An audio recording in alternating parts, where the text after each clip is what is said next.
Topic for today is cost of capital, and if we define cost of capital, so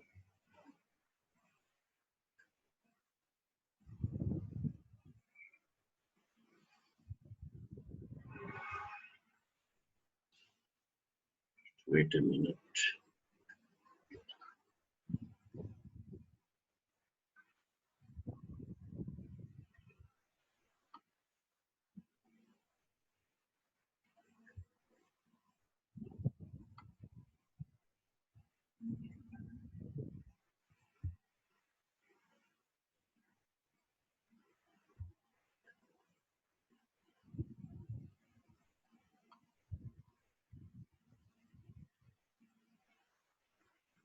Let me open the page.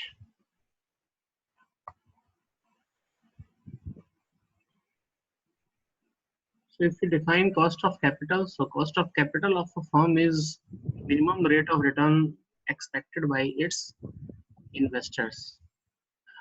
So if you see any company decides to take up a new project, so any project costs capital. So funding has to be arranged for that project. So funding can be, or the capital which can be used, it can be in form of debt, preference capital, retained earning, and equity shares.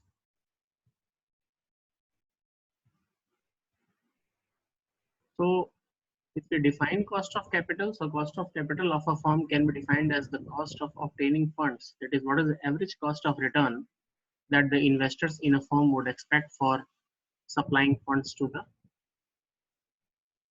firm. So this is the basic definition of cost of capital. So if you look at the features of cost of capital, so cost of capital is actually not a cost as such, but it is the rate of return which any firm requires earning from its project. Because it is no point doing a project if the firm cannot earn the minimum required rate of return, which we also call as hurdle rate, which we have discussed previously in our offline classes. So you might some of you might have attended those classes. Uh, so how much is the minimum return which any firms expect to earn from any project? So that return, that earning required, that rate of return should be more than the cost on which the capital has been procured. So for example, if any company say finances its project with the help of debt, say suppose at the rate of 10%, and the rate of return which it generates from the project is 8%. So we see that the cost of the project is actually more than what the project has earned. So there is no point in taking up this project. So it can be called as cost of capital, can be called as the minimum required rate of return which any firm requires from its project. Okay. So cost of capital, it comprises of, if you see, so it has three elements. So where K is the cost of capital, and it is comprised of the risk-free rate plus the premium for the business risk, because every business has its own share of risk, and so the required rate of return for different businesses based on their business risk is different. Secondly, it also contains a component for premium for finance risk and other risk. So you can see this with the help of this chart. So if we see what is the significance of cost of capital, so significance of cost of capital can be manifold. So we would be discussing each one by one. Uh, so first, cost of capital can actually be used as an acceptance criteria in a capital budgeting process. So when we talk about capital budgeting process, we are talking about the decision which any organization or any firm need to take uh, when it is starting any new business or it is expanding its old business based on the market demand. So it can be used as a criteria. So if your project earns a return which is more than a cost of capital, so it is, the project can be accepted. The cost of capital can also be termed as an opportunity cost of capital, because you see, uh, capital does not come free. So capital comes with a cost.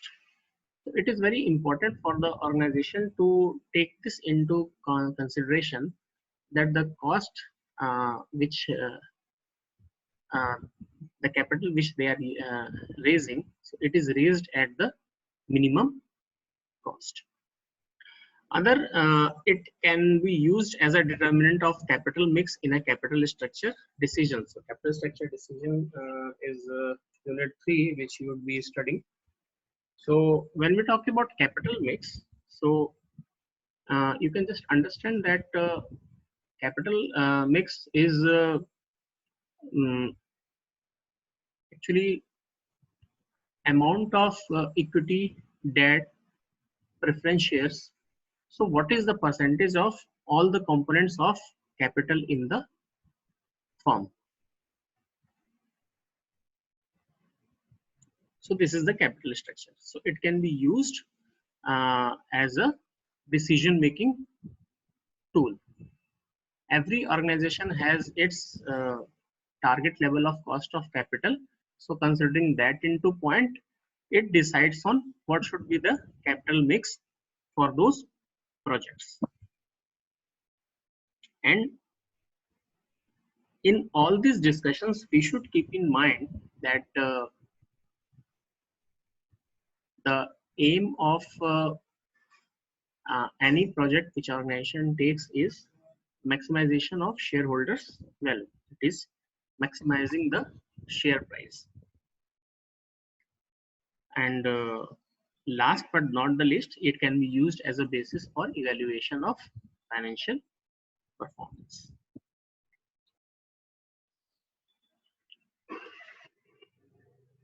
Now, since we have discussed earlier the cost of discussed earlier that the capital has different components. So it can be debt, reference capital, equity earnings, retained earnings. So what we need to understand here is that we need to calculate each and every component individually, and then we would be arriving at the weighted average cost of capital. This definitely will depend upon what is the capital mix in the capital structure. So if you talk about cost of debt, so debt can be of two types. It can be irredeemable debt.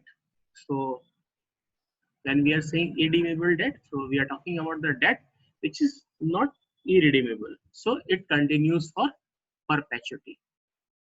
So the cost of debt can be calculated as given in the formula. So cost of debt is equal to interest upon principal. So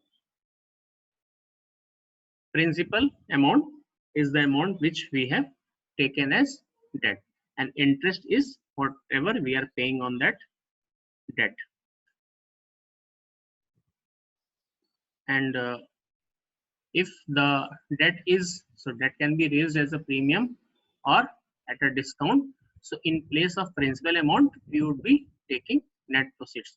So we'll be seeing what is the difference between net proceeds and principal when we take up further examples. Now, while calculating the cost of capital, the cost of debt which we use is after tax cost of debt.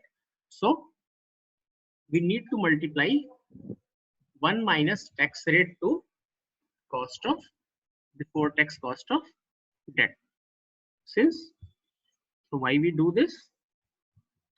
So as you already know, if you have attended my previous classes, that when we use debt in our capital structure, and since whenever any company earns any profit, it is operating profit. So interest on the debt is actually paid first. After the interest has been paid, so we pay other expenses such as tax. So interest is an tax deductible expense, and that is why we use after tax cost of debt. Now, second is what can be the cost of redeemable debt. So redeemable debt is the debt can be redeemed after a certain period of time. So this is actually which happens in a real life situation where any debt is taken, any loan is taken, and it has to be returned after a specific time frame. So if you see as to the formula of cost of redeemable debt, so what you will see is that there is slight variation in the formula which you can see. So you can see here that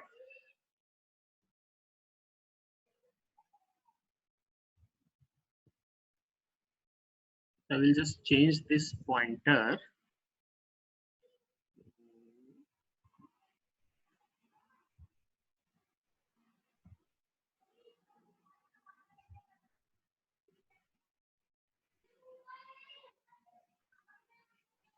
Just a minute.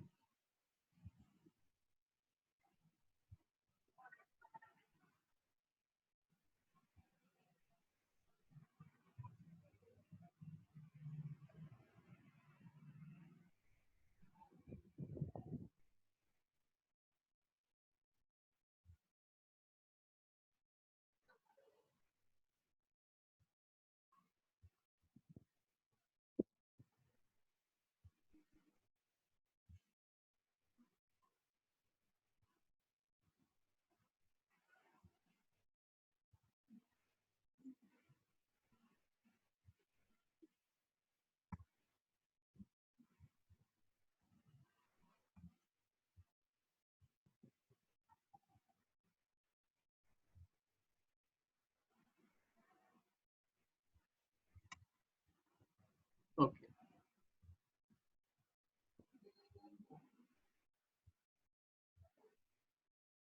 So you can see the formula. So formula of before tax cost of debt for a redeemable debt is interest plus, now there is written in the formula as RV minus NP. So RV is the redeemable value of debt and NP is the net proceeds, and that is whole divided by number of years in which the debt is to be redeemed. This is divided by the average value of debt. So which is equal to redeemable value plus net proceeds divided by 2. And since we need to use the after tax cost of debt, so we multiplied this by 1 minus t. So we'll see at some illustrations. So there is a question where X Limited has issued 50,000 8% debenture, and the tax rate which is applicable is 50%. So we need to compute the cost of debt capital if debentures are issued at par, at premium of 10% and at a discount of 10%. So we will see what this means by at par, at premium of 10% and at a discount of 10%. So here rupees 50,000 debt has been issued at 8% interest rate. So we will see, so we can calculate the cost of interest, that is 8% of 50,000. So it comes out to be 4,000. So you can see in these calculations below, and 50,000 is the, so you need to look at the first formula which we have seen. Since time frame has not been mentioned in this question, so we will consider it as a irredeemable debenture. So this has been divided by net proceeds. So net proceeds is what amount has to be returned after the debt matured. So net proceeds here will be 50,000 and multiply by 1 minus tax rate, that is 1 minus 0.50. So this comes out as 4%. So we'll see at the second calculation, that is we need to calculate cost of debt at premium of 10%. Okay, so premium of 10% means the amount which has been raised initially, that is 50,000. So when we are going to return that amount, we need to return 10% more of that amount. So 10% of 50,000 is 55,000. So you will see the denominator of this in the second formula, in the second calculation, is 55,000. So this is the net proceeds, and interest remains same because 50%, 8% of 50,000. So it is 4,000 and it comes out to be 3.6. Thirdly, in case of discount of 10%, so we need to calculate discount of 10% on 50,000. So this comes out to be 45,000. So there is slight mistake in this calculation. So this is not 4,500. This is 45,000. So you need to correct on your sheets, and so this comes out to be 4.4%. Now we'll see a second illustration. So here a company issues rupees 10 lakh 10% debenture at a discount of 5%, and the cost of flotation. So we are given an additional component here, that is cost of flotation, and it is 30,000. And this is a case of redeemable debentures because it is written that debentures are redeemable after 5 years. So we need to calculate before tax cost of debt and after tax cost of debt, assuming that tax rate is 50%. So we will see at the solution. So first we need to calculate the cost of interest. So cost of interest is 10% is the interest rate, and amount which has been issued is 10 lakh. So the interest cost would be 10% of 10 lakh, which comes out as 1 lakh. So you'll see in the formula it is written at 1 lakh. Now here we have used the second formula, that is cost of redeemable debt. N is 5 years because the debt is redeemable after 5 years. Redeemable value is 10 lakhs only because after the debt has expired, matured, rupees 10 lakhs has to be returned. Now we need to calculate the net proceeds because you need to subtract net proceeds according to this formula. So here you will see, to calculate net proceeds we'll use two components, that is discount of 5%. So if you calculate discount of 5%, so 5% of 10 lakh, it comes out as 50,000. Okay, and flotation cost is 30,000. So this also has to be deducted from face value. Okay, so net proceeds is equal to face value, that is 10 lakh, minus discount, that is 50,000, minus 30,000, that is cost of flotation. So this comes out as 9 lakh 20,000. So in the formula we subtract 9 lakh 20,000, and after the calculation we get cost of debt as 12.08%. Since we require after tax cost of debt, So after tax cost of debt comes out to be 6.875%. So you need to solve these illustrations once again after the lecture is over, so that you can get a hold on this. There is one more illustration, that is so we here we have a 5-year debt which is of rupees 100, and it is sold for a net price of rupees 96.50.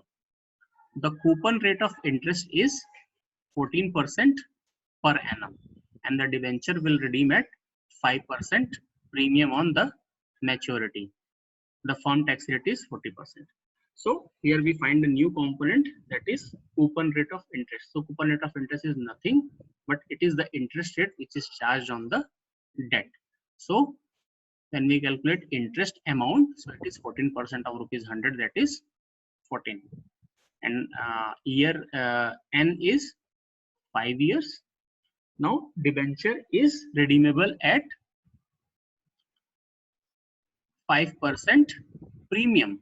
So the redeemable value will be 5% of 100, that is 105. That is RV is equal to 105. So if you look at the calculation, after calculation, the amount comes out as 10.025. So this was all about calculation of cost of debt, which is a very important component of a capital structure. So here we need to keep two things in mind. First of all, while calculating cost of capital, cost of debt has to be an after-tax cost of debt, because we have discussed earlier debt is a tax deductible expense. So it has to be multiplied by 1 minus T. Secondly, if the debt has been if debt is redeemable at premium amount, so we need to add that premium amount to the face value while we're redeeming the debt. And if it is redeemable at a discount, so we need to subtract that discount amount from the face value. So in this way we would be getting the redeemable value. Okay, so